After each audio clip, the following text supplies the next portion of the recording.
Entrance exam खत्म होने वाले दिन मैं पूरी क्लास के सामने बाई निंगबिंग के फेस पर कैश का एक वॉर्ड फेंक देता हूं, जिस पर मैं कहता हूं कि अब ये गेम खेलने से मैं पूरी तरह टायर्ड हो चुका हूं। दी एंड। फिर वो वहां खड़ा रहता है, जिसे देखकर वो झुकता है और जमीन से हर एक कॉइन उठाता है, एक एक करके उन्हें कलेक्ट करता है, जिस पर माहौल पूरी तरह साइलेंट हो जाता है। मैं बस एक एक वर्ड में रिप्लाई करता हूं और समर वेकेशन भी धीरे धीरे खत्म हो जाता है। इसके बाद बाइनिंग ट्रेन में बैठकर बीजिंग वापस जा रही होती है और मैं उसी टाइम अब्रॉड चला जाता हूं, उन्हें अरेस्ट करने के लिए नहीं बल्कि खुद से दूर भागने के लिए। फिर कीमोथेरेपी प्रोसेस शुरू होता है, जो काफी लॉन्ग और बिटर रहता है। और कई सालों बाद जब मैं घर लौटता हूं तब मैं हॉस्पिटल बेड पर पड़ा होता हूं। ट्रीटमेंट की वजह से मेरे बाल पूरी तरह क्लीन हो चुके थे, जिस पर मैं एक विग चूज करने में बिजी रहता हूं। तभी अचानक सिक रूम का डोर खुलता है। बाय निंगबिंग कोट पहनकर अंदर आती है, व्हाइट कर्टन के पास खड़ी होती है और हम दोनों की नजरें टकराती हैं, जैसे टाइम वहीं रुक जाता है। जिस पर वो कैजुअली कहती है, मिस्टर ट्यू वो फिर से अपने पुराने हेयर को देख रहा है। और फिर मुझे पॉइंट करते हुए अंदर आए हुए पर्सन से कहती है, प्रोफेसर बाच ये पेशेंट है जिसने कमिटमेंट एग्रीमेंट साइन किया है। जिस पर सामने से बस एक ओके आता है। बाय निंगबिंग व्हाइट ड्रेस में होती है और हम दोनों एक दूसरे को देखते हैं, जिस पर मेरा माइंड पूरी तरह ब्लैंक हो जाता है, जैसे कुछ बचा ही नहीं है। 10 साल हो चुके होते हैं और मैंने कभी नहीं सोचा था कि हम फिर मिलेंगे।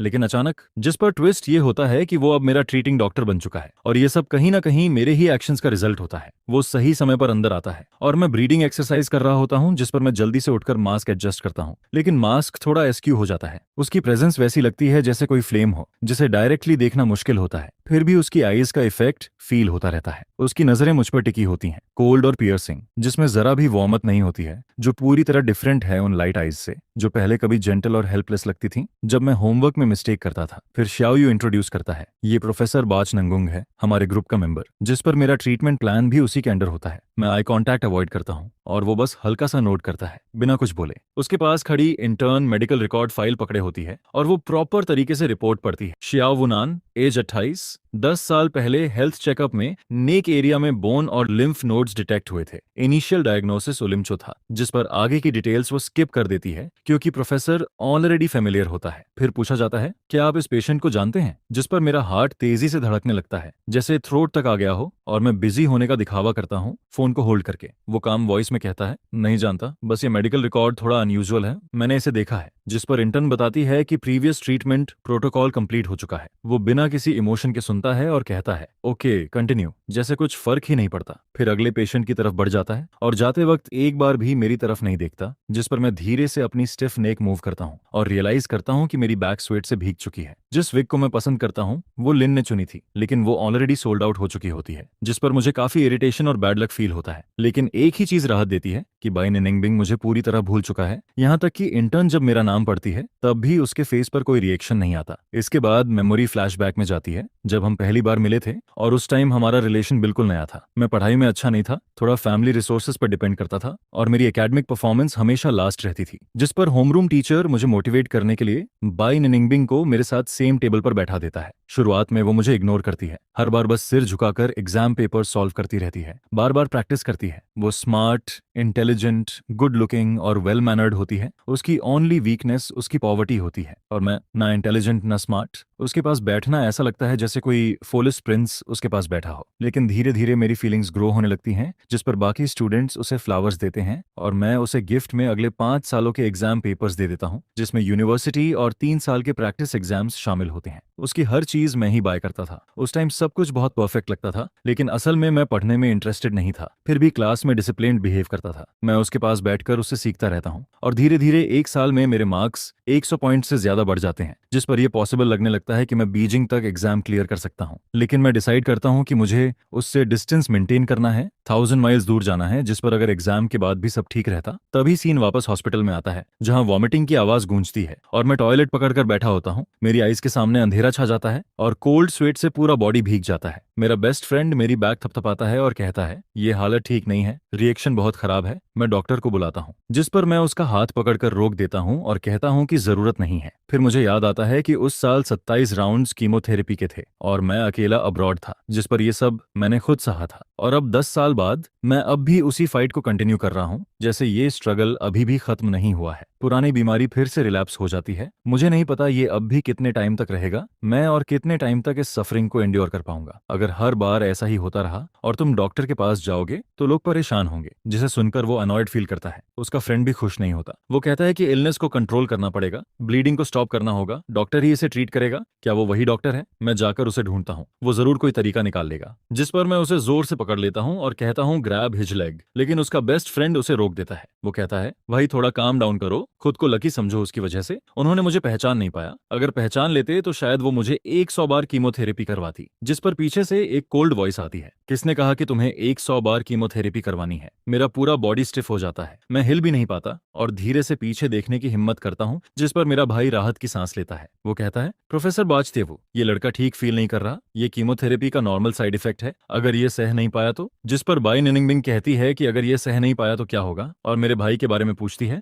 लेकिन मैं कुछ सुन नहीं पाता क्योंकि मेरा माइंड पूरी तरह ब्लैंक हो चुका होता है। मुझे बस उसकी आवाज ही सुनाई देती है और मैं सोचता हूँ क्या सच में ये वही है? फिर वो कहती है ऑफिसर आज रात आएगा, सुबह एंटी न्यूजिया इंजेक्शन देना और कुछ पोक सॉसेज भी लाना। जिस पर वो कैजुअली पूछती है क्या तुम उसे जानते हो प्रोफेसर बाज को? मैं बेड पर लेट जाता हूँ और सब कुछ अनफेमिलियर लगता है। वो पूछती है तुम ये क्यों पूछ रहे हो? प्रोफेसर बाज ऐसी चीजों को हैंडल नहीं करते। इस बार वो स्पेशली ऑफिस में इंस्ट्रक्शंस देने आए थे। फिर कहा जाता है कि डॉक्टर ने नेजल स्प्रे प्रिस्क्राइब किया है और एंटी न्यूजिया शॉट भी दिया गया है। मैं खुद को मिरर में देखता हूँ, मेरा रिफ्लेक्शन बहुत कुछ एंड्योर कर चुका है। इलनेस ने बॉडी को कमजोर कर दिया है, कॉम्प्लेक्शन भी पहले जैसा नहीं रहा है। 10 साल पहले से कंपेयर करूं तो डिफरेंस बहुत ज्यादा है और मुझे लगता है कि शायद अब पहचानना इम्पॉसिबल है। मैं सोचता हूँ क्या भाई निनिंगबिंग की मेमोरी इतनी स्ट्रांग है, लेकिन फिर खुद ही आंसर देता हूँ कि नहीं, वो बस अपने काम में बिजी रहती है। शायद उसके लिए ये सब कुछ मैटर ही नहीं करता, या फिर वो मुझे पहचान कर भी इग्नोर कर रही है। मेरा बेस्ट फ्रेंड बीच में बोलता है हमारे मास्टर बाद सिर्फ 28 साल के हैं, इतनी कम उम्र में प्रोफेसर बन गए। वो कहता है बैचलर से लेकर डॉक्टोरल लेवल तक का सफर उन्होंने पूरा किया है, जो काफी रेयर है। फिर वो मुझसे मजाक में पूछता है क्या तुम प्रोफेसर बाज को प्योर्स कर रहे हो? जिस पर वो खुद ही कहता है कि ये आइडिया छोड़ दो, वो सिर्फ एक ड्रीम गाय है। मेरा बेस्ट फ्रेंड विंक करता है और मुझे देखता है। तभी नर्स की आवाज आती है। वो कहती है इंस्टीट्यूट के हेड एक पोस्ट ग्रेजुएट डॉक्टर हैं जो अब्रॉड से लौटे हैं, पता नहीं कब शादी करेंगे। जिस पर मेरा बेस्ट फ्रेंड ऑकवर्ड स्माइल करता है। मैं अपनी हॉस्पिटल गाउन पकड़ता हूँ और अचानक फील करता हूँ कि बॉडी में एनर्जी फ्लक्चुएट कर रही है, जैसे एक्साइटमेंट और वीकनेस दोनों साथ में हो रहे हैं। नर्स के जाने के बाद मेरा बेस्ट फ्रेंड कहता है श्यावु सॉरी। जिस पर मैं कहता हूँ कोई बात नहीं। मैं कहता हूँ मैं अब 28 साल का हूँ, 18 नहीं। वो सारे ब्यूटीफुल ड्रीम्स अब मैटर नहीं करते कि कोई कोल्ड गॉडेस टाइप मुझसे प्यार करे। पिछले 10 साल में मैंने ऐसी किसी चीज की जरूरत महसूस नहीं की। उस दिन के बाद मैं बाज से दोबारा नहीं मिलता, लेकिन फिर भी उसके बारे में दूसरों से सुनता रहता हूँ। लोग कहते हैं ये सब उसके लिए छोटी बातें हैं,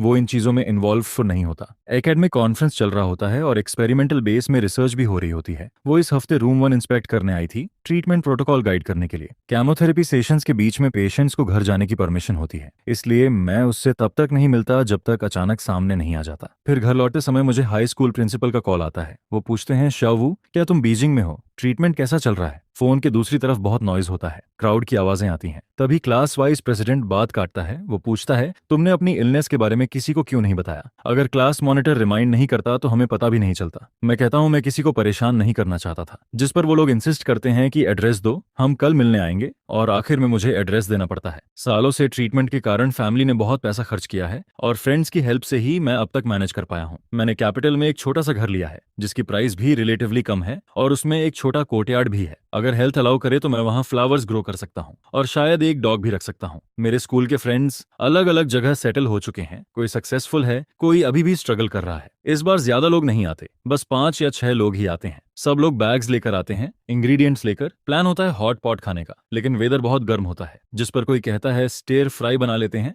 लेकिन बाकी लोग इंसाइट करते हैं कि एसी है तो हॉट पॉट ही खाएंगे। सब लोग आर्ग्यू करते हैं, किचन में हसल शुरू हो जाता है और घर अचानक लाइवली और नॉइजी हो जाता है। सब कुछ वैसा ही लगता है जैसे पहले जॉब शुरू करने के समय होता था। सेम एनर्जी, सेम वाइब, जैसे टाइम रुका नहीं है। लीडर सिर हिलाते हुए नाइफ उठाता है और पूछता है, जिस पर मैं कहता हूँ कि उसका बाच नगुंग से कॉन्टैक्ट है। आइस? ये सुनकर मैं एक सेकंड के लिए स्टंट हो जाता हूँ। क्या कहा तुमने? नहीं ऐसा नहीं है। मैं कहता हूँ कि वो डिजीजेस का एक्सपर्ट है, ब्लड रिलेटेड केसेस में खासकर लिम्फ नोड कैंसर ट्रीट करता है। अगर उससे पूछोगे तो बेटर होगा, लेकिन मैं ज्यादा इन्वॉल्व्ड नहीं होना चाहता। जिस पर बात आइस कंडेंसेशन डिजीज पर आ जाती है और रिजल्ट भी कॉमन ही निकलता है। तभी अचानक से आवाज आती है और फ्रेंड्स की चीयरिंग से पूरा माहौल भर जाता है। बाय निंगबिंग तुम फाइनली आ गई। जिस पर वो कामली अंदर आती है और सब उसे ग्रीट करते हैं। कोई कहता है प्रोफेसर काफी टाइम बाद मिलना हुआ, अंदर आओ बैठो। शाह वो हॉट पॉट खाना चाहता है और तुम एक्सपर्ट हो तो देख लो सब ठीक रहेगा या नहीं। मैं वहीं खड़ा रह जाता हूँ बिना मास्क के, ऐसा लगता है जैसे सब कुछ सडनली एक्सपोज हो गया हो। मैंने एक्सपेक्ट नहीं किया था कि वो यहाँ आएगी, और वो भी ऐसे टाइम जब मैंने फेस भी प्रॉपरली वॉश नहीं किया, मास्क भी नहीं पहना। जिस पर बाई निनिंगबिंग बस कामली मुझे देखती है और कहती है चलो हॉट पॉट खाते हैं। वो कैजुअली बोलती है स्पाइसी हॉट पॉट मत खाना, और एटमॉस्फेयर को नॉर्मल करने की कोशिश होती है जैसे सब कुछ नॉर्मल है। फिर सब हंसते हैं और बात को लाइट बना देते हैं। फ्रेंड्स मजाक करते हैं, कहते हैं जल्दी हेल्प करो श्यावू की, नाइफ उठाओ। जिस पर बाई निनिंगबिंग को पुश करके सोफा पर बैठा दिया जाता है। थोड़ी देर में लिविंग रूम में सिर्फ हम दोनों रह जाते हैं। मैं उसकी नजरों से बचता हूँ और जल्दी से मास्क निकाल कर पहनने की कोशिश करता हूँ, लेकिन तभी वो वेजिटेबल काटते हुए स्पून गिरा देती है। जिस पर वो कहती है कि अब पहचान तो हो ही चुकी है, मास्क की जरूरत नहीं है। रूम का एटमॉस्फेयर ऑकवर्ड हो जाता है और मैं बस वहीं खड़ा रह जाता हूँ। फिर ऑकवर्ड होकर हाथ वापस खींच लेता हूँ। वो कहती है मुझे लगा तुमने मुझे पहचाना नहीं, इसीलिए हॉस्पिटल में भी ग्रीट नहीं किया। मैं कहता हूँ इसकी जरूरत नहीं है, हम इतने क्लोज नहीं है कि ग्रीट करें। जिस पर वो सिर झुकाकर कामली वेजिटेबल्स उठाने लगती है। मैं ऑकवर्ड होकर पानी का ग्लास आगे करता हूँ और कहता हूँ पानी पी लो। वो सिंपल सा थैंक यू बोलकर मना कर देती है, और मैं भी ज्यादा इंसाइट नहीं करता। मैं मन ही मन सोचता हूँ कि हॉस्पिटल में मैंने कहीं कुछ एम्बेरसिंग तो नहीं किया था। तभी किचन से आवाज आती है, श्या वो पेपर टॉवेल खत्म हो गया है, एक और ले आओ। जिस पर मैं तुरंत उठता हूँ और कैबिनेट के ड्रॉर में ढूंढने जाता हूँ। ड्रॉर खोलते ही कैबिनेट जोर से हिलता है, ऊपर रखा फोटो फ्रेम भी अनस्टेबल हो जाता है और अगले ही पल वो गिरने लगता है। तभी बाई निनिंगबिंग उसे पकड़ लेती है। बैकलाइट की वजह से उसका एक्सप्रेशन क्लियर नहीं दिखता, लेकिन उसकी प्रेजेंस कोल्ड फील होती है, जैसे वो खुश नहीं है। वो कुछ नहीं कहती और फ्रेम को नीचे रखते हुए उसे ध्यान से देखने लगती है। वो फोटो पुरानी होती है, जो मैंने बाच नंगुंग बैंग के साथ ली थी, जिसमें वो सो रहा था और मैं उसके पास था। जिस पर मैं सोचता हूँ कि इसे छुपा लूं या निगल जाऊं, लेकिन फिर ऑकवर्ड हो जाता हूँ। मैं एक्सप्लेन करता हूँ कि ये बस पुरानी याद है और कैजुअली हंसने की कोशिश करता हूँ। जिस पर वो कोल्ड वॉइस में पूछती है कि क्या तुमने पहले भी लड़कों को डेट किया है। ये सुनकर मैं शॉक हो जाता हूँ और हाँ में सिर हिलाता हूँ, लेकिन उसकी शार्प आईज मुझे जैसे बर्न कर रही होती हैं। मेरी स्माइल धीरे धीरे फेड हो जाती है और मैं उसकी तरफ देखने की हिम्मत नहीं करता। मैं टॉपिक बदलने के लिए किचन की तरफ बढ़ता हूँ, लेकिन एटमॉस्फेयर अचानक टेंस हो जाता है और कुछ देर के लिए साइलेंस छा जाता है। जिस पर वो फ्रेम वापस रखती है, कोट पहनती है और बाहर जाने लगती है। मैं पूछता हूँ तुम कहाँ जा रही हो, जिस पर वो कहती है हॉस्पिटल में कुछ काम है। मैं कुछ और पूछने ही वाला होता हूँ, लेकिन वो ऑलरेडी बाहर निकल जाती है और फिर वो एंट्रेंस पर खड़ी होती है, बिना पीछे देखे, जैसे सब कुछ वहीं खत्म हो रहा है। वो मुझे देखता है जो चुपचाप कुछ भी नहीं बोल रही होती है। जिस पर वो कहता है हे, लगता है तुम मेरे कुछ बोलने का वेट कर रही हो, लेकिन वो पहले ही डिसअपॉइंटेड हो चुकी होती है, ये मुझे पता है। वह एक शब्द भी नहीं बोलती, बस एक हल्की सी मॉकिंग हंसी निकालती है जो माहौल को और अजीब बना देती है। एक्स लवर उतना वेलकम नहीं होता है। जिस पर वो पूछता है क्या मेरा यहाँ रुकना रियली जरूरी है। आदमी धीरे से कहता है बस एक वर्ड बोलो, और डोर बंद हो जाता है। इसके बाद बाइनिंग बिंग के जाने से पूरा माहौल भारी हो जाता है। व्हाइट आइस कंडेंसेशन का डिपार्चर एक समबर फीलिंग क्रिएट करता है जो थोड़ी देर के लिए सबको चुप कर देता है, लेकिन वह फीलिंग जल्दी ही रिच ब्रथ की खुशबू में डिसॉल्व हो जाती है। क्लास मॉनिटर की रननी नोज दिखती है, जिस पर एलसी मॉनिटर मिस्टर को देखकर सब हैरान हो जाते हैं। यह तो अमेजिंग है, कितने साल हो गए तुम्हें खेले हुए, लेकिन उसका स्किल जरा भी कम नहीं हुआ है। एलसी हेड एक्साइटेड होकर एक टी कप उठाता है, सिर हिलाता है और कहता है श्यावू ग्रिज मत रखना कल। जिस पर वह आगे कहता है कि बाद में उससे फिर बात करेगा, वो क्लास को इग्नोर नहीं करेगा। ये सुनकर बाकी स्टूडेंट्स भी एक एक करके मुझे कंफर्ट करते हैं। जब मैंने कॉल किया था वो बाइनिंग बिंग की साइड में बहुत बिजी था, लेकिन उसका आना ही सब कुछ क्लियर कर देता है। जिस पर सबको यकीन होता है कि वो जरूर हेल्प करेगा। ठीक है, जल्दी हॉट पॉट खाओ। यह सुनकर सब खाना शुरू करते हैं और सरप्राइजिंगली मुझे उतना अनकंफर्टेबल फील नहीं होता है, बल्कि अंदर ही अंदर बाइनिंग बिंग के लिए गिल्ट फील होता है। दिल के अंदर मैं सोचती हूँ कि शायद मुझे उसके साथ इतना कॉन्टैक्ट नहीं रखना चाहिए था, क्योंकि मेरी इलनेस अब और भी बढ़ चुकी है और मैं उसके लिए बर्डन बनती जा रही हूँ। इसके बाद सब मिलकर एक lively hot pot meal enjoy करते हैं, जिस पर ऐसा लगता है जैसे हम फिर से एग्जाम से पहले वाले दिनों में वापस आ गए हैं। यूनिवर्सिटी एंट्रेंस एग्जाम की बातें होती हैं, फ्यूचर और आइडियल को लेकर सब एक्साइटेड होकर डिस्कस करते हैं, जिस पर प्लान बनता है कि फिर से मिलेंगे और ग्रेजुएशन ट्रिप पर जाएंगे। फिर कहानी पास में शिफ्ट होती है, जहां मैं और बाइनिंग बिंग डेस्कमेट्स होते हैं। एग्जाम से एक हफ्ता पहले वो ऑफिस से लौटता है और मुझे पेन से बोर्ड पर कुछ रैंडम ड्रॉ करते हुए देखता है। हे, क्या कर रही हो, वह पूछता है। मैं तुरंत उसे मैप दिखाती हूँ और उसके सामने खड़ी हो जाती हूँ। पहचान नहीं पा रहे, ये बीजिंग है। मैं रेड पेन से 2 सर्कल्स बनाती हूँ, ये तुम्हारा स्कूल है और ये मेरा। जिसके बाद मैं पेन से एक सीधी लाइन खींचती हूँ। 2 पॉइंट्स के बीच स्ट्रेट लाइन सबसे छोटी होती है, यही डिस्टेंस है हमारे बीच फ्यूचर में। यह सुनकर बाई निंगबिंग हंस पड़ता है और हंसते ही रहता है। वो कहता है कि वो बीजिंग के एंट्रेंस एग्जाम के लिए अप्लाई करने वाला है, जिस पर मैं पूछती हूँ तुम खुश हो। वो मेरे पास बैठ जाता है और धीरे से मजाक में कहता है कि शायद उसकी लक इतनी अच्छी नहीं है। कुछ दिनों बाद मुझे एग्जामिनेशन रिपोर्ट मिलती है। हेल्थ एंड टेस्ट रिजल्ट्स दोनों ही इतने खराब होते हैं कि कुछ कहने को बचता ही नहीं है। डॉक्टर पेरेंट्स को सलाह देता है कि मुझे तुरंत बीजिंग लेकर जाओ और डिटेल में चेक कराओ। उस समय सिचुएशन देखकर लगता है कि शायद मैं यूनिवर्सिटी जा ही नहीं पाऊंगी। इसके बाद मैं सप्ली बाई निनिंगबिंग से पूछती हूँ, अगर एक दिन मैं बहुत बीमार हो जाऊं और बीजिंग नहीं जा पाऊं तो तुम क्या करोगे? जिस पर उसका पेन रुक जाता है, वो फ्रॉन करता है और कहता है, क्या तुम ही बीमार हो? फिर खुद ही कहता है कि ये बस एक ऑनलाइन मल्टीपल चॉइस क्वेश्चन जैसा है, सीरियसली आंसर करो। वो कॉन्फिडेंटली कहता है कि वो बेस्ट स्कूल में जरूर एडमिशन लेगा, बस विश बदलनी होगी। उसकी ये बात सुनकर मैं अनईजी फील करती हूँ और बस अपनी मैथ प्रॉब्लम उसकी डेस्क पर सरका देती हूँ, जिस पर वो कहता है, ठीक है, होमवर्क पर फोकस करो, और फिर चला जाता है। मैं अंदर ही अंदर सोचती हूँ कि वो इडियट असल में मेरा लवर है, जो बेस्ट मैथ स्टूडेंट भी है, और मुझे समझ नहीं आता कि मैं ऐसे क्रेजी थॉट्स क्यों सोच रही हूँ। फिर एग्जाम का दिन आता है और उस दोपहर जब एंट्रेंस एग्जाम्स ऑलमोस्ट खत्म होने वाले होते हैं, मुझे अचानक नोजब्लड होने लगता है। खून पेपर पर गिर जाता है, जिस पर मैं सोचती हूँ कि शायद ये पेनल्टी बन सकता है, लेकिन एग्जाम खराब नहीं हुआ था। फिर भी अब ये सब मैटर नहीं करता। इसके बाद मैं डिसाइड करती हूँ कि मैं जा रही हूँ। रात के बीच में बीजिंग के लिए निकल जाती हूँ। कभी कभी इतनी अनकंफर्टेबल फील करती हूँ कि रोने का मन करता है, लेकिन फिर भी आगे बढ़ती रहती हूँ। मैं पहले पहुंचती हूँ, लेकिन कुछ समय बाद टेस्ट रिजल्ट्स मिलते हैं और मुझे लगता है कि अब होम टाउन वापस जाकर सामान पैक करने का टाइम आ गया है। फिर एक सीन आता है जहां मैं अपने फ्रेंड्स के सामने पैसे फेंक देती हूँ और बाई निंग बिंग के साथ अपने रिलेशनशिप को खत्म कर देती हूँ।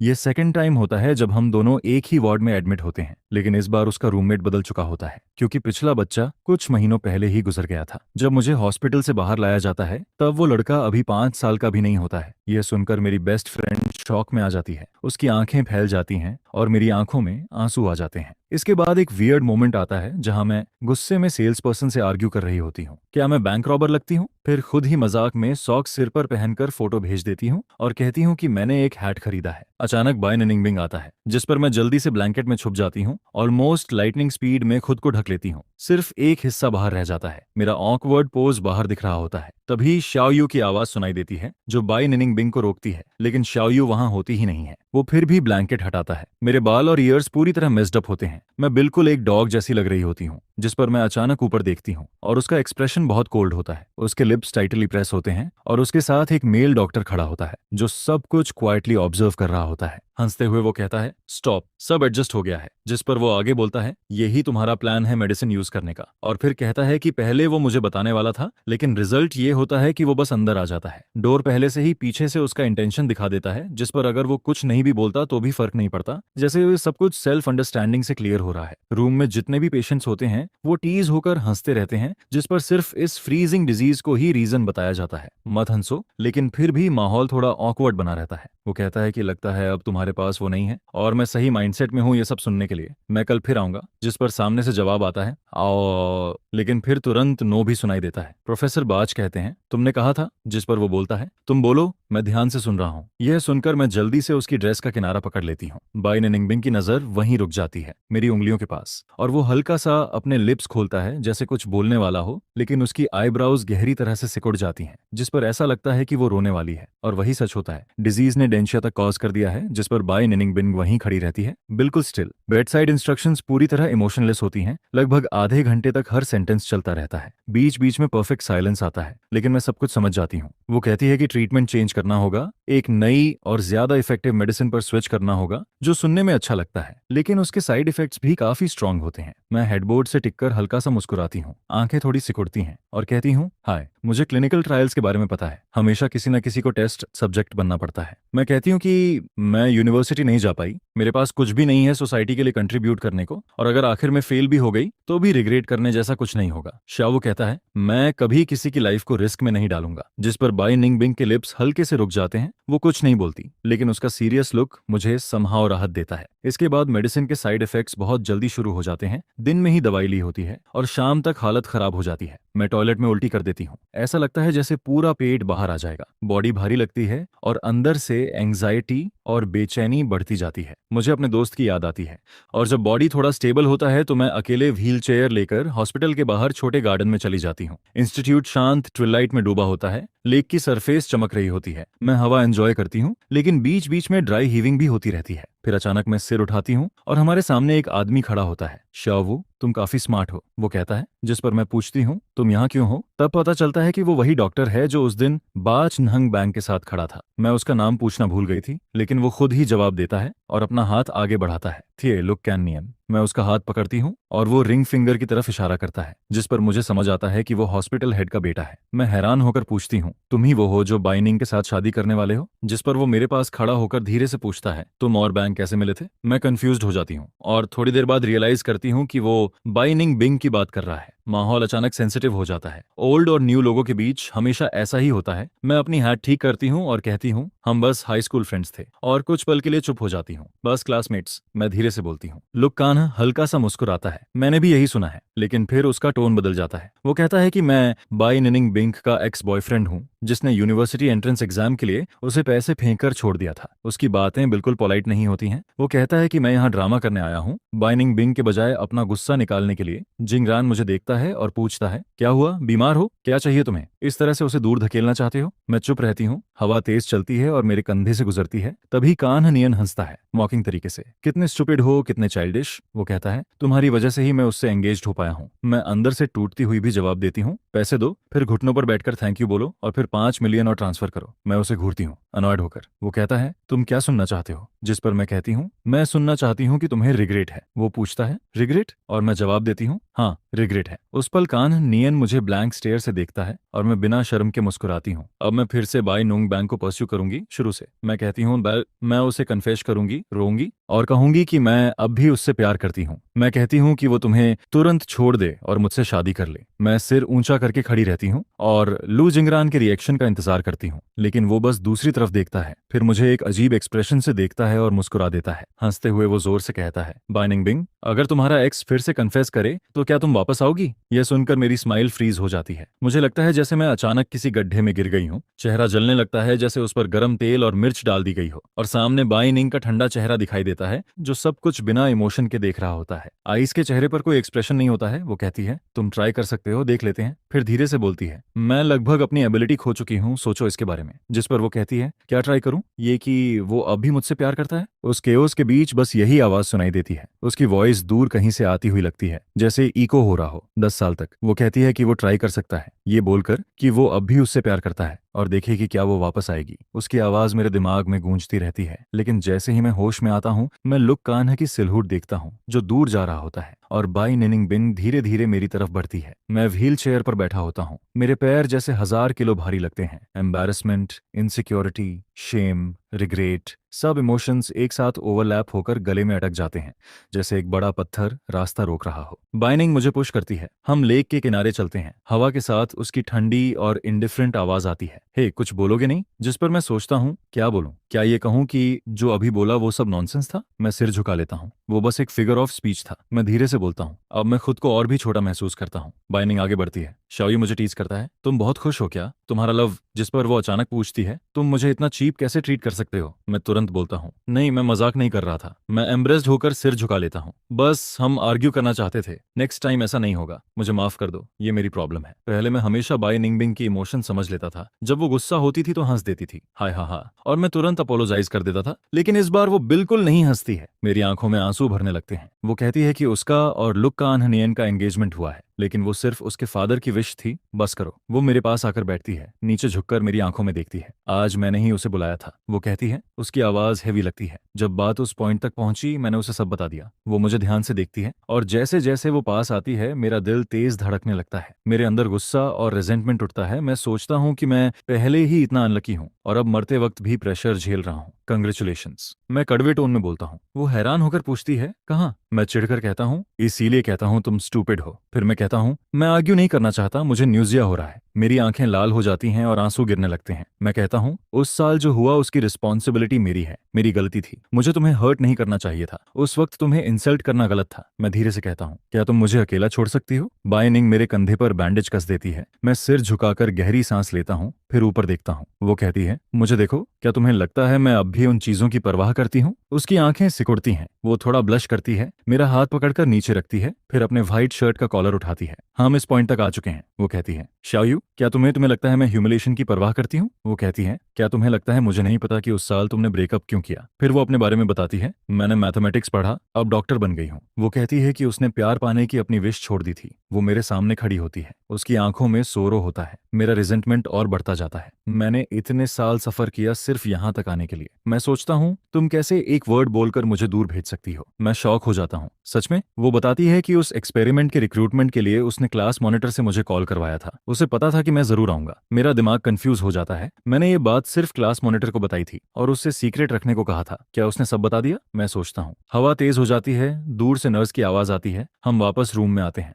बाइनिंग अपनी इमोशंस दबाती है। शावू, ऐसे गिव अप मत करो, वो कहती है। मैं कहता हूँ मैं तुमसे लड़ने नहीं वाला, लेकिन मैं तुमसे भागूंगा भी नहीं। इसके बाद जब मैं बाहर से वापस आता हूँ, मैं बस बेड पर बैठा रहता हूँ, ब्लैंक। मेरी बेस्ट फ्रेंड मेरे सामने हाथ हिलाती है। क्या हुआ? ऐसे क्यों हो जैसे सोल खो गया हो? वो पूछती है। मैं बस कहता हूँ बाइनिंग बिन पागल है, और चुप हो जाता हूँ। वो मेरी लाल सूजी आंखों को देखती है जैसे कुछ याद करने की कोशिश कर रही हो। फिर कहती है वो लड़का सच में बेवकूफ है, और आज के बारे में पूछती है। उसके जाने के बाद मैं क्लास मॉनिटर को कॉल करता हूँ। हेलो शावू, क्या हुआ? वो पूछता है। मैं कहता हूँ मैंने बाइनिंग बिंग के बारे में सपना देखा, जिस पर वो अचानक चुप हो जाता है। साइलेंस छा जाता है। फिर वो कहता है शावू सॉरी, मैंने उसकी स्टोरी बाचनुंग बैंक को बता दी। ये सुनकर मैं साई करता हूँ। मुझे पता है। मैं कहता हूँ वो घबराया हुआ लगता है। मुझे पता था ये गलत है, लेकिन उस समय वो बहुत अर्जेंट था। वो कहता है तुमने उसे पैसे दिए और चले गए। वो हमेशा, और उसकी आवाज धीरे धीरे फेड हो जाती है। आइस नीचे तक ब्लॉक कर देती है, जिस पर वो पूरे हफ्ते ऊपर ही रहते हैं। क्राउड भी वहीं इकट्ठा होता रहता है और एडमिशंस ऑफिस के टीचर्स भी साथ में आ जाते हैं। पेरेंट्स इसे अचीवमेंट समझते हैं, जैसे कुछ बड़ा हासिल हो गया हो। हम लोग ऑलमोस्ट पार्टी जैसा फील करते हैं, सेलिब्रेट भी करते हैं। लेकिन सबसे इंपॉर्टेंट इशू ये होता है कि सिर्फ एक दिन में उसका 5 इयर्स का वेट कम हो जाता है, जिस पर अगर कोई उसे उस हालत में देखे तो वो छुपा भी नहीं पाएगा। बाद में पता चलता है कि उसने अपना डिसीजन बदल लिया था, जिस पर मेरे दिल में भी अजीब सा फील होता है। बिल्कुल अच्छा नहीं लगता है। मैं सोचती हूँ कि शायद तुम मुझे रिजेंट करोगे, इसी वजह से मैंने इतने साल कुछ कहा ही नहीं। लिटिल वू, सुन रहे हो? वो पूछती है, जिस पर मैं आंखों में आंसू लेकर कहती हूँ हाँ सुन रही हूँ। वो कहती है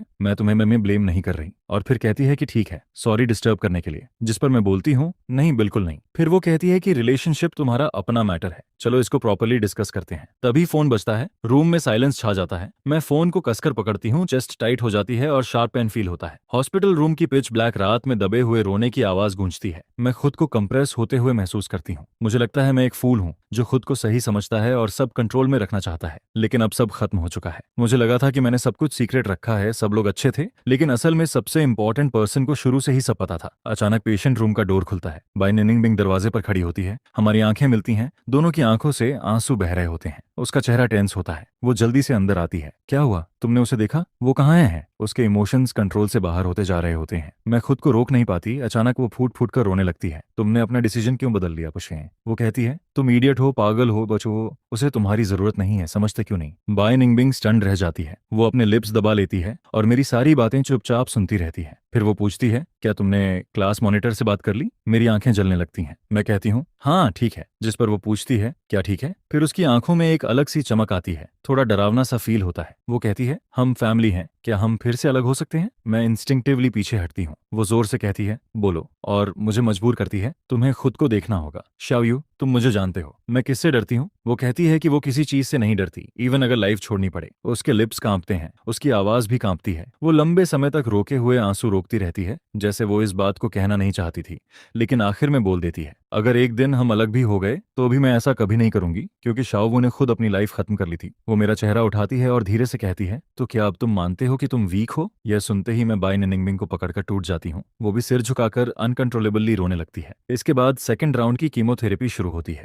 वेट और कम होकर लोएस्ट लेवल पर आ जाता है। तभी अचानक लैंडलॉर्ड का कॉल आता है। वो कहती है कि उसका बेटा शादी करने वाला है, इसलिए वो अब घर रेंट पर नहीं देगी। वो कपल्स को भी पसंद नहीं करती। कॉन्ट्रैक्ट ब्रीच और पैसे की बात करती है और कहती है कि 2 दिन में घर खाली करना होगा। जिस पर मैं लैंडलॉर्ड से बात कर रही होती हूँ और बाय निंगबिंग पास बैठी होती है। वो धीरे से कहती है मुझे उससे बात करने दो, लेकिन मैं कॉल काट देती हूँ, जरूरत नहीं है। मैं कहती हूँ कि ब्रीच का पैसा काफी है, मैं नया अपार्टमेंट ढूंढ लूंगी। जिस पर वो कहती है हमारा नया घर है, वहीं शिफ्ट हो जाओ, हॉस्पिटल भी पास रहेगा। मैं थोड़ा ऑकवर्ड फील करती हूँ, हेजिटेट करती हूँ, क्या मैं तुम्हें डिस्टर्ब कर रही हूँ? जिस पर वो कहती है बिल्कुल नहीं, और इस तरह मैं उसके अपार्टमेंट में शिफ्ट हो जाती हूँ। बाच निगुंग बैंक का अपार्टमेंट कॉम्प्लेक्स काफी अच्छा होता है, हॉस्पिटल के पास ही होता है। अपार्टमेंट बड़ा नहीं होता, लेकिन डिजाइन बहुत स्पेशियस होता है। मेरे पुराने रेंटेड रूम से कई गुना बेहतर लगता है। बाय निंगबिंग काम पर जाती है, मुझे हनी देती है, पासवर्ड बताती है और कहती है कि कंपनी से सामान शिफ्ट करवा देगी, बाकी चीजें वो खुद लेकर आएगी। मैं घर में खड़ी होकर सिर खुजलाती हूँ। मुझे खुद यकीन नहीं होता कि मैं ऐसे ही उसके साथ रहने आ गई हूँ। पहली बार मैं उसके प्राइवेट स्पेस में होती हूँ। बहुत कॉशियस फील करती हूँ, इधर उधर देखने की भी हिम्मत नहीं होती।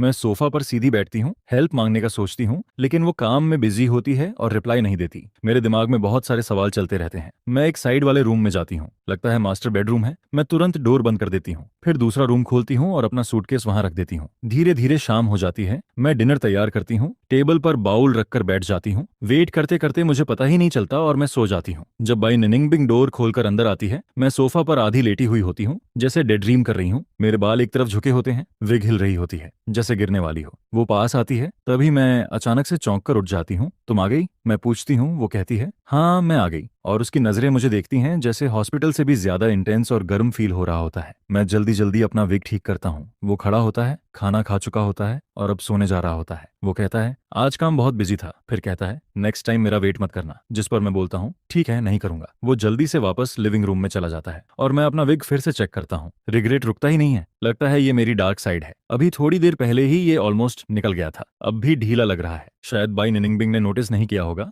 वरना मैं कहाँ अपना सिर छुपाता। मैं चिढ़कर विग उतार देता हूँ, फेस बनाता हूँ और साई करता हूँ। हालत बहुत खराब लगती है। याद आता है कि कभी मैं क्लास का हार्ट थ्रॉब हुआ करता था और ये तो बस सेकेंड राउंड की कीमोथेरेपी है। आगे शायद और भी बार सिर मुंडवाना पड़ेगा। तभी क्लैटर क्लैटर की आवाज आती है, जैसे कुछ रुक गया हो। डोर के पास से आवाज आती है। वो कहती है कि पर्सनल आइटम्स बाथरूम में रखे हैं, आकर वॉश करोगे? मैं तुरंत लाइट बंद कर देता हूँ और बेड में घुस जाता हूँ। मैं सोने जा रहा हूँ, मैं जवाब देता हूँ। बाहर फिर कोई आवाज नहीं आती। वो कुछ देर डोर के सामने खड़ी रहती है, फिर चली जाती है। मैं वेट करता रहता हूँ मिडनाइट तक। जब आखिरी लाइट भी गायब हो जाती है, तब मैं धीरे से बेड से उतरता हूँ, चुपचाप डोर खोलता हूँ, सोचता हूँ बाथरूम जाऊं। लेकिन लिविंग रूम से हल्की लाइट आ रही होती है। बाई निनिंगबिंग सोफा पर बैठी होती है, सामने डॉक्यूमेंट्स का ढेर होता है। एक छोटी लैंप उसकी फेस पर लाइट डाल रही होती है। मैं वहीं फ्रीज हो जाता हूँ, समझ नहीं आता क्या करूं। डोर बंद करके वापस जाऊं या बाहर जाऊं। वो डॉक्यूमेंट्स रखकर खड़ी होती है और मेरी तरफ आती है। अभी उठे हो? बाथरूम जा रहे हो? वो पूछती है। रुको, हिलना मत। वो मेरा हाथ पकड़ लेती है, जो मेरे सिर को ढक रहा होता है। वो मुझे वॉल के पास कॉर्नर कर देती है। मुझसे छुप रहे हो? वो पूछती है, जिस पर मैं कहता हूँ, ना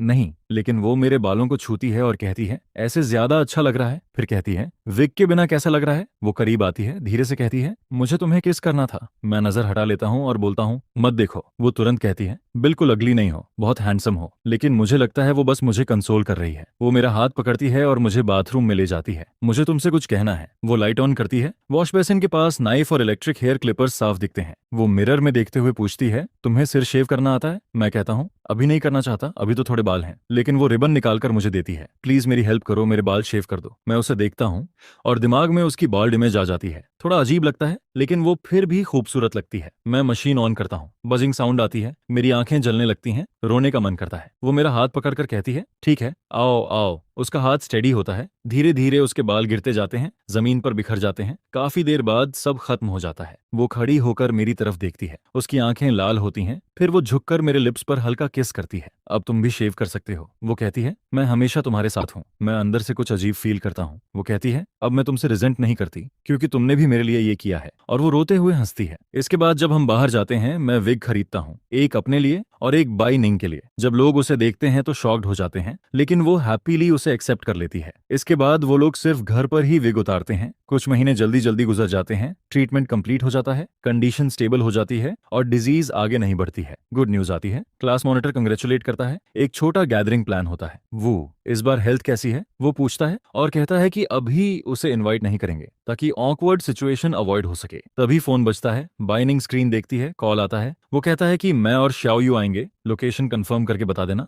हेडमास्टर जोर से कफ करने लगता है। व्हाइट फैमिली की ब्यूटी भी आ रही है? वो पूछता है, जिस पर जवाब आता है, हम दोनों फिर से साथ हैं। मैं फोन उठाता हूँ और कहता हूँ, सैटरडे को टाइम है, लोकेशन फिक्स करके मुझे कॉल कर देना। और कॉल खत्म हो जाता है। फोन कट करो, जिस पर मैं जल्दी से पूछता हूँ, मुझे फ्राइडे को नाइट शिफ्ट करनी है या शायद इसके आगे मत जाओ। बॉस अभी बस फ्री है, सिर्फ लंच के लिए। मैं सैटरडे को वापस आ जाऊंगा। अभी तो 10 बजे AM हो चुका है, जिस पर उस टाइम तो और भी कम चांस रहता है। स्लीप कैचअप करने का टाइम है, जाने की जरूरत नहीं है। जिस पर व्हाइटनिंग बिन धीरे से बोलती है, 10वीं ग्रेड रियूनियन। जिस पर वह आगे कहती है कि न तुम पहले गए थे और ना ही मैं इस बार फिर मिस नहीं करना चाहती हूँ। जिस पर मैं उसे देखता हूँ और मुस्कुराकर कहता हूँ, ठीक है, तो मुझे जाने दो चूज करने। कौन सा विग सबसे हैंडसम लगता है? जिस पर वो सीधे मना कर देती है, कोई विग नहीं। फिर सीन बदलता है। और इस क्लास रियूनियन का एटमॉस्फेयर क्लियरली पिछली बार से काफी बेटर होता है। हर कोई बेहद लाइवली होता है, जो सही फीलिंग दे रहा है। काफी टाइम हो गया है सबको मिले हुए, जिस पर जैसे ही मैं और बाच अंदर एंटर करते हैं, निंग बिंग तुरंत अटेंशन का सेंटर बन जाती है और सबके डिस्कशन का मेन टॉपिक भी वही बनती है, जिस पर सब लोग घेर लेते हैं और पूछते हैं, तुम दोनों कब फिर से साथ आए? किसने पहले इनिशिएटिव लिया? पिछली बार तुम दोनों के बीच क्या हुआ था? क्या तुम लोग आर्ग्यू कर रहे थे?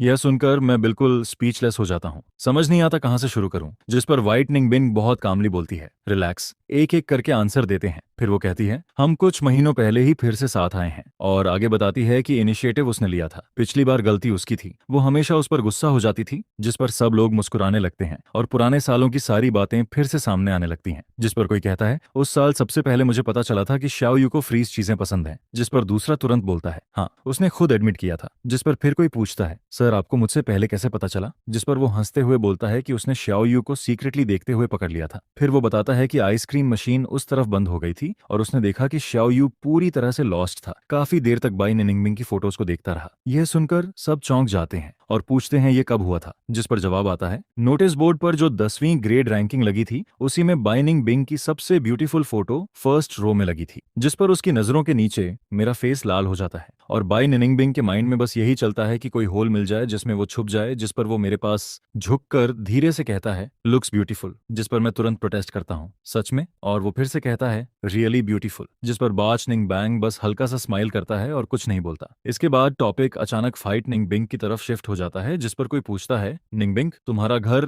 क्या तुम शिफ्ट हो गई हो? लास्ट डेट पर जब मैं होम टाउन गया था तो तुम्हारे घर पर कोई नहीं था। जिस पर बाई निंगबिंग कामली रिप्लाई करती है कि वो 5 साल से घर नहीं गई है और इसके आगे कुछ नहीं कहती। जिस पर बाकी स्टूडेंट्स भी आगे सवाल नहीं करते, लेकिन मैं नोटिस करता हूँ कि उसका मूड कुछ ठीक नहीं लग रहा है। फिर इसके बाद न्यू गेम शुरू होता है, ऑनेस्ट या रिस्की, जिस पर सबका एक्साइटमेंट तुरंत हाई हो जाता है। वैसे भी इतने सालों में कई कपल्स बने और टूटे भी हैं और फिर से साथ भी आए हैं, जिस पर मैं खुद को इससे दूर रखना चाहता हूँ, पर समझ नहीं आता क्यों ये सब इतना लाइवली लग रहा है। जिस पर बॉटल घूमती है और जैसे मुझे और बाई निंग बिंग को ही टारगेट करती है। पहली बार बॉटल एक लड़के पर रुकती है जो बाई निंग बिंग की तरफ पॉइंट करता है, जिस पर कार्ड्स पास होते हैं और बाई निंग बिंग एक कार्ड ड्रॉ करती है, जिस पर सब लोग पास आकर खड़े हो जाते हैं। हर किसी के चेहरे पर क्यूरियोसिटी साफ दिखती है। क्वेश्चन आता है, अब तक तुमने कितनी बार लव किया है? सबसे मेमोरेबल रिलेशनशिप कौन सा था? कौन सा मोमेंट सबसे ज्यादा यादगार है? यह सुनकर सब और भी क्यूरियस हो जाते हैं और बाई निंगबिंग की तरफ देखने लगते हैं, जिस पर वो भी मेरी तरफ देखती है और मैं बिना ब्लिंक किए उसे देखता रहता हूँ। फिर वो बोलती है, एक बार श्याओ वू के साथ, जिस पर मेरा दिल तेजी से धड़कने लगता है जैसे वो रिस्पॉन्ड कर रहा हो। और फिर वो कहती है, यह दूसरी बार है, और हम दोनों एक दूसरे की तरफ इशारा करते हैं। जिस पर वो पूछते हैं, सबसे हार्ट ब्रेकिंग मोमेंट कौन सा था? क्यों? जिस पर वो हल्का सा सिर हिलाती है और कुछ देर चुप रहती है। फिर वो धीरे से खांसती है और क्लास मॉनिटर उस सवाल को इग्नोर कर देता है और कहता है, चलो आगे बढ़ते हैं, श्याओ वो अभी ठीक हुआ है और यहाँ आ गया है। जिस पर सब लोग एक साथ हंसते हैं और माहौल थोड़ा हल्का हो जाता है। लेकिन फिर वो खुद बोलती है, जिस टाइम मैं रोई थी, सबसे हार्ट ब्रेकिंग मोमेंट वो था जब तुम्हें लगा कि तुम मरने वाले हो। जिस पर मैं बीमार पड़ गया था और बाई निंग का हाथ कसकर पकड़ा हुआ था और मैं उससे बात कर रहा था। ये मेरी पहली कीमोथेरेपी थी और मुझे अपने बैग में ये वर्ड्स मिले थे, बाच निंग बैंग का ग्रेजुएशन मैसेज। जिस पर वो कहती है, क्योंकि जब तुम सबसे ज्यादा पेन में होते हो, तब जिस पर्सन से तुम लव करते हो वो तुम्हारे पास नहीं होता है। यह सुनकर बाई निंगबिंग मुड़ती है और मुझे फिर से देखती है। उसकी उंगलियां धीरे धीरे कसती हैं। फिर गेम आगे चलता है। रात काफी लेट हो चुकी है। मेरी नजरें उसकी तरफ जाती हैं। समझ नहीं आता बाई निंगबिंग क्या करना चाहती है। काफी देर तक साइलेंस बना रहता है, जिस पर वो ग्लास उठाती है और बॉस की तरफ बढ़ाती है। फिर वो बोलती है, चलो, और आगे कहती है, मरी विथ लिटिल वू। यह सुनते ही एटमॉस्फेयर जो सुस्त हो गया था अचानक फिर से एक्सप्लोड हो जाता है और सबकी लाउड चीयर्स गूंजने लगती हैं। जिस पर मैं उसकी तरफ देखता हूँ, वो खुद भी शॉक में होती है। मैंने पहले कभी इतनी दूर तक सोचने की हिम्मत नहीं की थी कि निंग बिंग से शादी करने की होप करूं, लेकिन इस मोमेंट में सब कुछ रियल लगने लगता है। जिस पर कोई चिल्लाता है, अगर ज्यादा ड्रंक हो गए तो कोई रोक नहीं पाएगा, चलो न्यू लीव्स को सेलिब्रेट करते हैं। हमारी आंखों के सामने हमारी लव स्टोरी का एक नया एंड शुरू होता है। 10 साल बाद क्लास प्रेसिडेंट थोड़ा जल्दी बोल देता है ये सब, जो शायद मजाक के लिए कहा गया था। जिस पर मैं बस हाँ में सिर हिलाता हूँ और कहता हूँ, सही है। फिर मैं देखता हूँ कि अब MC हायर करने की भी जरूरत नहीं है, हम खुद ही शुरू कर सकते हैं। जिस पर सब लोग जोर से हंसने लगते हैं और फिर धीरे धीरे टैक्सीज के साथ सब एक एक करके जाने लगते हैं और आज रात का सारा एक्साइटमेंट खत्म होने लगता है। क्लास मॉनिटर आंख मारता है, वो मेरे और बाई निंगबिंग के कंधे पर हाथ रखता है और कहता है कि तुम दोनों को साथ रहना चाहिए, ये बहुत अच्छा है। मैं तुम्हारी सेलिब्रेशन वाइन पीने का इंतजार कर रहा हूँ। जिस पर हम दोनों बस खड़े रहते हैं और क्लास मॉनिटर की बैग को देखते हैं जो धीरे धीरे दूर चला जाता है। आता है। सडनली मुझे ऐसा फील होता है जैसे मैं उसे देख पा रहा हूँ वेडिंग सेरेमनी जिस पर वो होस्ट बना हुआ है। प्रोग्राम और अपीयरेंस से पूरा एटमॉस्फेयर स्टीयर कर रहा है और वहां की हवा भी अलग फील हो रही है। जिस पर मैं धीरे से बाज का हाथ पकड़ता हूँ। नूंग बैंग रुकती है और पूछती है, अंकल और डियन क्या हुआ? जिस पर मैं कहता हूँ, उनकी चिंता मत करो, उसने थोड़ी अल्कोहल ली है इसलिए थोड़ा टिप्सी है। फिर जब हम घर आते हैं मैं उसके आर्म्स में लेट जाता हूँ और वो जल्दी ही सो जाता है। मुझे नहीं पता कितना टाइम बीत गया। काफी देर बाद अपने ड्रीम में मुझे सुनाई देता है कि भाई निनिंगबिंग फोन पर बात कर रही है। उसकी आवाज शार्प और कोल्ड होती है जैसे किसी अनहर्ड एनिमी से भरी हुई हो। जिस पर मैं बेड से नीचे उतरता हूँ और चुपचाप साइड में खड़ा होकर सुनता हूँ। बाय निनिंगबिंग की आवाज लिविंग रूम से आ रही होती है। वो कह रही है, मॉम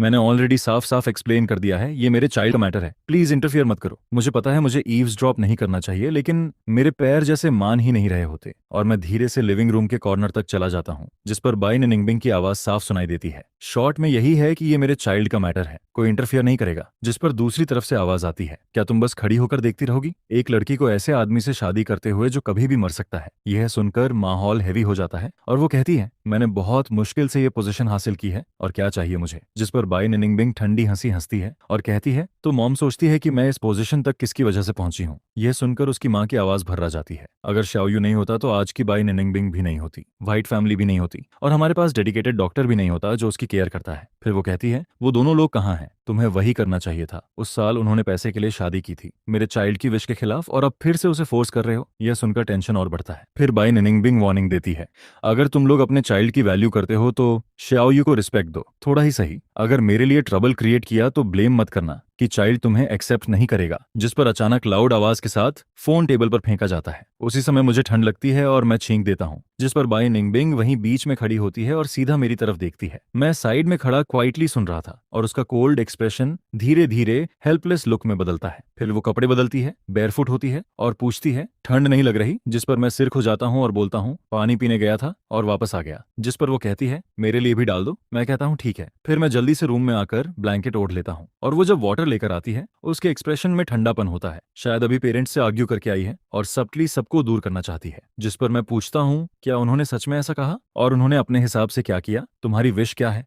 जिस पर बाज नंगुंग बैंग मुझे घूर कर देखती है और मुझे पूरा पानी पीने को कहती है। फिर एम्पटी कप लेकर बोलती है, अगर उस दोपहर मैंने लॉग इन नहीं किया होता तो रिक्वेस्ट मॉडिफिकेशन सिस्टम का रिजल्ट प्रेस रिलीज के बाद आता और मुझे एडमिशन के समय ही पता चला कि उन्होंने ऑनरेडी स्कूल शुरू कर दिया था। ये उसकी विश थी, इसलिए तुम्हें खुद को ब्लेम करने की जरूरत नहीं है। फिर वो कहती है, अगर वो नहीं होता तो आज मैं भी नहीं होती। जिस पर अंधेरे में मैं उसके और करीब आ जाता हूँ और बाज नंग बेंग को पकड़ लेता हूँ। वो कहती है, मैंने मेडिसिन पढ़ी है, सफरिंग तो होती है, ये कहना कि नहीं होती झूठ होगा, लेकिन मैंने तुम्हें कभी डिसीव नहीं किया। जिस पर वो मेरे बैग को धीरे से पैट करती है। फिर वो कहती है, कभी कभी मुझे लगता है लोगों का मिलना और फिर मिलना डेस्टिनी में ऑलरेडी फिक्स्ड होता है। जिस पर मेरी आवाज सॉफ्ट हो जाती है और मैं कहता हूँ, अगर हम कभी दोबारा ना भी मिलें तब भी मैं ऐसा ही सोचूंगा। जिस पर बाई निनिंगबिंग की आंखें ब्राइट हो जाती हैं और वो फर्मली कहती है, सही, इसलिए चाहे कितने भी साल गुजर जाएं, व्हाइट निनिंगबिंग और शाओयू साथ रहेंगे, वो मिलेंगे ही, बस जल्दी या देर की बात है। इसके बाद उस दिन के बाद मैं फाइनली इस मैटर को सीरियसली सोचने लगता हूँ बाई निनिंगबिंग से शादी करने का। और बाई निनिंगबिंग मुझे क्लियरली बता देती है कि इस डिजीज का सर्वाइवल रेट बहुत लो है, एज का इस पर ज्यादा इफेक्ट नहीं है। अगर ये रिकर नहीं होता तो शायद मैं बूढ़ा होने तक जी सकता हूँ। फिर शादी लगभग 6 महीने बाद सेट होती है। मैं टाइम का पूरा यूज करना चाहता हूँ अपने बाल बढ़ाने के लिए ताकि शादी तक अच्छे हो जाएं, ना कि 2 छोटे हेड्स जैसे दिखें। फिर आधा साल बहुत जल्दी बीत जाता है। अब मैं बेहतर फील कर रहा हूँ, स्ट्रांग और लाइवली, बॉडी भी इंप्रूव हो रही है, वेट बढ़ता है और बाल भी थिक हो जाते हैं। दूर से देखने पर चेहरा रोजी लगता है और ओवरऑल कंडीशन काफी अच्छी लगती है। फिर मैं मॉम को कॉल करता हूँ, काफी क्लोज होकर बात करता हूँ और फाइनली लास्ट मंथ आ जाता है। जिस पर मैं पूछता हूँ, शाओयू बीजिंग में कैसा है, डॉक्टर ने क्या कहा? जिस पर जवाब आता है, पेशेंट की कंडीशन स्टेबल है, कोई बड़ा प्रॉब्लम नहीं है। यह सुनकर राहत मिलती है और वो कहती है कि मॉम और डैड मिलने आने का प्लान कर रहे हैं, लेकिन अगर छोटा भाई प्रोविंशियल एग्जाम में बिजी ना होता तो मॉम उसके साथ नहीं होती। ये सुनकर मुझे उस साल की याद आती है जब मैं बीमार पड़ा था और मॉम ने एक बेबी बॉय को जन्म दिया था, जिस पर उनका सारा अटेंशन उसी पर चला गया और मेरे हिस्से में कुछ भी नहीं बचा। एक्चुअली मैं उन्हें ब्लेम नहीं करता। एक बच्चा, एक बेटा जो कभी भी जा सकता है, वो दूसरे बच्चे से कंपेयर नहीं हो सकता।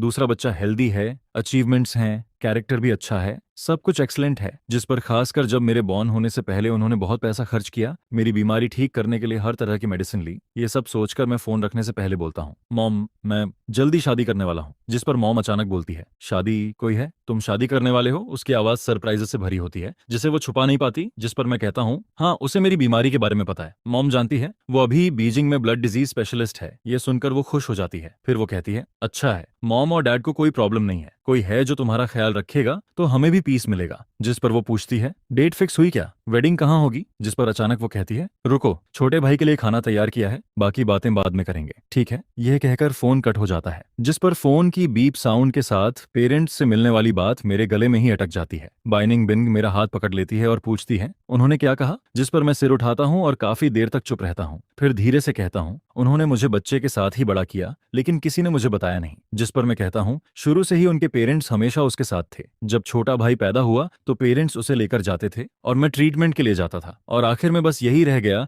कि मैं हर हफ्ते अकेले डॉक्टर के पास जाता हूँ। फिर हर 6 महीने में एक कॉल होती है। जिस पर मैं कहता हूँ, आज घर में एक छोटा डॉग भी पाल रखा है और मुझे किसी ने बताया तक नहीं। अपने ही घर में बड़े बेटे होकर भी मैं समझ नहीं पाता ये कैसा फील है। जिस पर बाइनिंग बिंग सब समझ जाती है और मेरा हाथ कसकर पकड़ लेती है। फिर वो कहती है, शादी दो लोगों के बीच की बात है, हमें खुद डिसाइड करना चाहिए, ठीक है? जिस पर मैं हाँ में सिर हिलाता हूँ और फाइनली वेडिंग बीजिंग में डिसाइड होती है। कोई ग्रैंड सेरेमनी नहीं होती। जिस पर जियांग सिर्फ उस दिन शाम को आता है जब हम पेपर्स रिसीव करते हैं। मैरिज रजिस्टर करते टाइम हम क्लासमेट्स और फ्रेंड्स को बुलाते हैं और सब साथ में खाना खाते हैं। क्लास मॉनिटर फिर इमोशनल होकर रो पड़ता है। जिस पर वो इंसिस्ट करता है कि वो गाइड बनेगा और वहीं प्रोग्राम हैंडल करेगा। जिस पर सब लोग उसे रोक नहीं पाते और उस दिन का एटमॉस्फेयर बहुत अच्छा होता है। क्लास प्रेसिडेंट की लीड में मैं और बाय निंगबिंग एक छोटी वेडिंग सेरेमनी जैसा फील करते हैं, जिस पर हमें फ्रेंड्स और क्लासमेट्स की तरफ से ब्लेसिंग्स और सिंसियर विशेस मिलती हैं। एक फ्रेंड बाय निंगबिंग का स्लीव पकड़कर उससे प्रॉमिस करवाता है कि वो मुझे अच्छे से ट्रीट करेगी,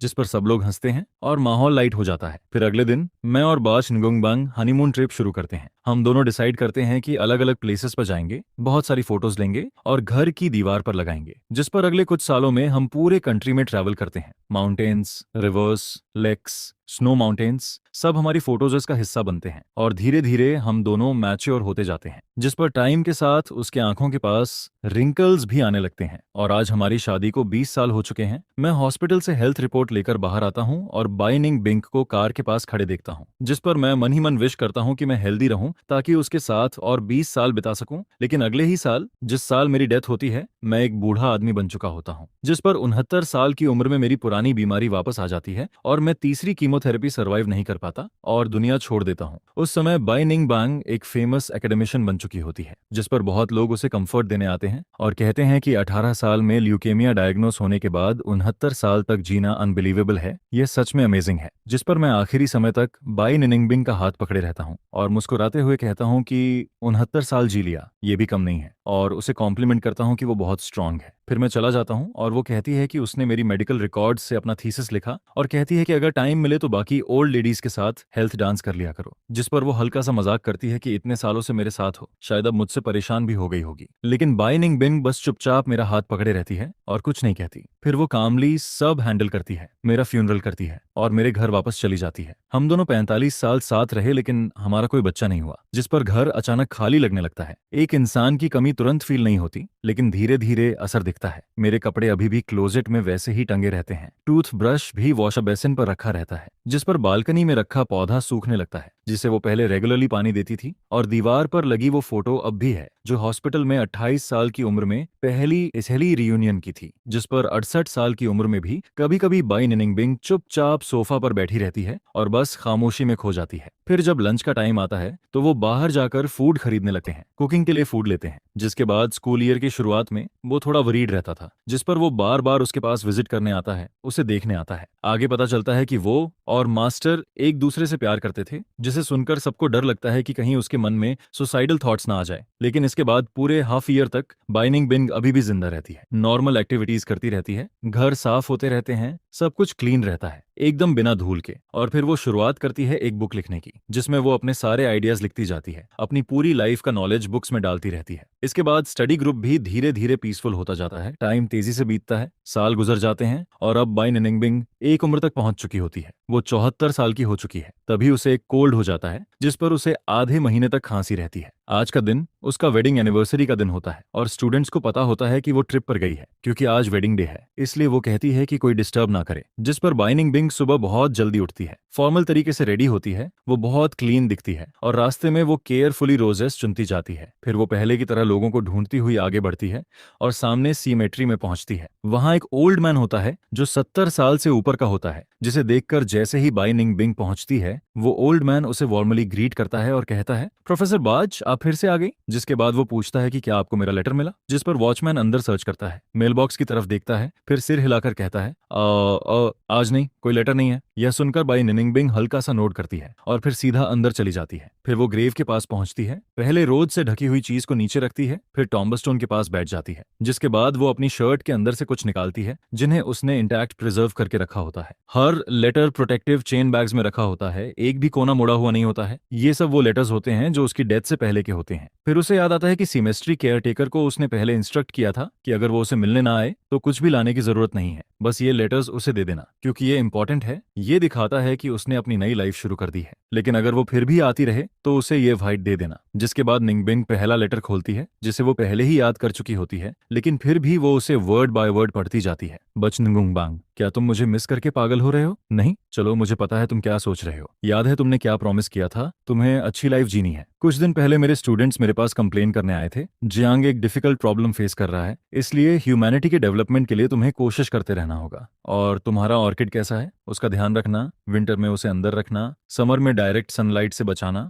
थोड़ा पानी देना, बस थोड़ा सा। फिर आगे लेटर में कुछ रैंडम बातें भी होती हैं जिसमें वो याद करती है कि कुछ साल पहले उन्होंने कॉ कैंप में बीफ हॉटपॉट खाया था जो बहुत टेस्टी था, जिसे याद करके वो कहती है कि काश एक बार फिर जा पाते। इसके बाद बाई निनिंग बिंग मुस्कुराती है, हंसती है और इमेजिन करती है कि वो ये सब बातें कैसे बोल रहा होगा। बार बार उसकी आवाज जैसे जिंदा महसूस होती है। फिर दूसरा लेटर आता है जो सेकंड ईयर का होता है, जिसमें कुछ मजाक और पर्सनल बातें लिखी होती हैं और बीच बीच में थोड़ी नॉनसेंस बातें भी होती हैं। इसके बाद लास्ट लेटर आता है जो पिछले साल का होता है, जिसमें लिखा होता है, तुम हर साल क्यों आती हो? लाइफ इतनी बोरिंग हो गई है क्या? क्या तुम एक डेड पर्सन से बात करने आती हो? जिस पर वो आगे लिखता है, प्रोफेसर अब क्या करें, मैं और नहीं लिख सकता, बस तुम्हारी चिंता होती है, इसलिए यहाँ आकर देखता हूँ। शायद तुम्हें अब अपनी नई लाइफ शुरू कर देनी चाहिए। फिर वो कहता है, अगर तुम यहाँ तक पढ़ रही हो तो तुम बहुत काइंड हो। मैं मानता हूँ कि मैं बहुत इमोशनल हूँ, लेकिन शायद अब हमें यहीं रुक जाना चाहिए। तुम अब और लेटर्स नहीं पाओगी। मुझे माफ करना कि मैं तुम्हें छोड़कर चला गया। हर किसी का अपना रास्ता होता है, लाइफ और डेथ को समझने का तरीका अलग होता है। मैं तुम्हारे किसी डिसीजन में इंटरफियर नहीं करूंगा, बस तुम्हारी गुड हेल्थ और हैप्पीनेस की विश करता हूँ। जिस पर बाई निंगबिंग सारे लेटर्स पढ़ने के बाद उन्हें फिर से केयरफुली रैप करती है और वापस रख देती है। और फिर उसी साल के ऑटम में वो सच में उसके किसी भी लेटर को रिसीव नहीं कर पाती। मे बी उसे अब लेटर्स की भी जरूरत नहीं होती है, ठीक है। जिस पर उस रात गार्ड थोड़ा ड्रिंक कर लेता है और फिर सो जाता है। इसके बाद पूरी रात गुजरती है, बाहर स्नो गिरती है, सब कुछ व्हाइट हो जाता है और गार्ड वहां खड़ा रहता है। फिर अंदर की तरफ बढ़ता है, वो एक एक करके टूम्बस्टोन्स के पास से गुजरता है और कॉर्नर तक पहुंचता है। जिस पर अचानक उसकी विजन क्लियर होती है और उसे दूर एक पर्सन दिखाई देता है जो एक टॉम्बस्टोन के सहारे टिका होता है। उस पर्सन के ऊपर व्हाइट लेयर जमी होती है और वो बिल्कुल मोशनलेस रहता है, जैसे सो गया हो। फिर गार्ड धीरे से पास आता है और कहता है, प्रोफेसर बाज, क्या आप फिर से उन फोटोजेस को देख रहे हैं? जिसके बाद वो उसे हाथ से हिलाता है, जिस पर पता चलता है कि वो बाइनिंग बिंग होती है और अचानक वो नीचे गिर जाती है। बाइनिंग बिंग, जो अब 74 साल की हो चुकी होती है, 5 साल की सेपरेशन के बाद ठंडी हवा में चुपचाप गिर जाती है। आगे बाच नगुंग को ऐसा फील होता है जैसे धुंध के बीच उसे एक शैडो दिखती है, जैसे शाओयू की अपीयरेंस सामने आ रही हो। वो एक वार्म ब्राइट लाइट की तरह मुस्कुराता है और उसे दूर से हाथ हिलाता है, जिस पर बाई निंग बिंग हवा को चीरते हुए उसकी तरफ बढ़ती है और दोनों के 10 फिंगर्स आपस में टाइटली इंटरट्वाइन हो जाते हैं। फिर लोगों की मीटिंग और रियूनियन का ये मोमेंट सामने आता है जो डेस्टिन्ड लोगों के लिए पहले से तय होता है। और आखिर में बाई निंग बिंग और शाओयू का साथ होना सिर्फ टाइम की बात रह जाती है, चाहे जल्दी हो या देर से।